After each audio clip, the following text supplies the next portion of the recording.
how quick really was this attack that happened in Assam in Chirang district? For example, family photographs haven't been taken off the wall even as everybody made a beeline to get out of this hut before it was completely burnt down. And that is what remains, burnt down remains of this minority community here in Chirang district. This is what remains of this particular hut, this one obviously suffering a worse fate.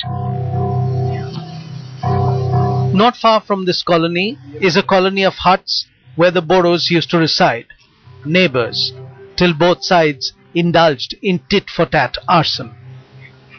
In the complicated reality of Assam, this is another face of this continuing conflict here.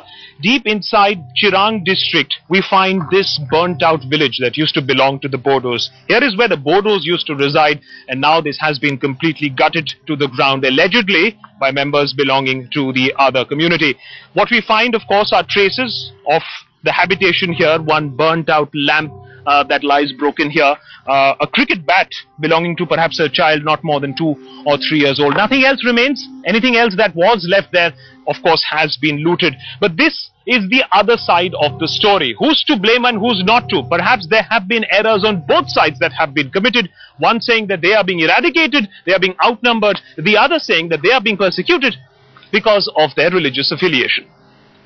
ये लोग का कोई अंदर के बात होगा, बाहर के लोग होगा ये लोग, इसलिए डर से बाहर का भी अपने देश में आ रहे हैं.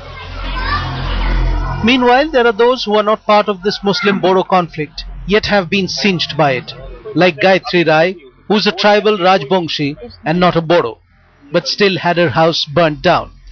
पूरा घर जल गया है. मेरा आरसीसी बिल्डिंग है, हाथवाल भी है, कुकर वगैरह ये सब जल गया है. सब गांव में हमारा घर में आता जाता है, मुसलमान से बस्ती से आ रहा है, हमारा गांव में बस्ती में पूरा मिलजुल रहता है, तब भी ये हो गया है.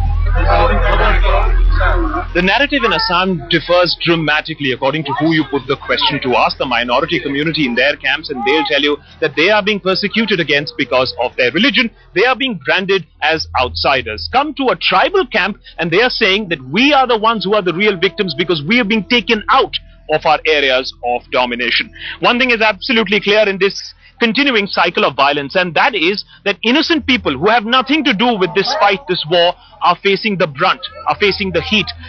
People from minority communities who have stayed here for 50, 60 years, their houses are being burnt, they are being termed as outsiders. And in the tribal camps, the Rajbangshis are telling us that they are not even Bodos, and yet they are being specifically targeted against.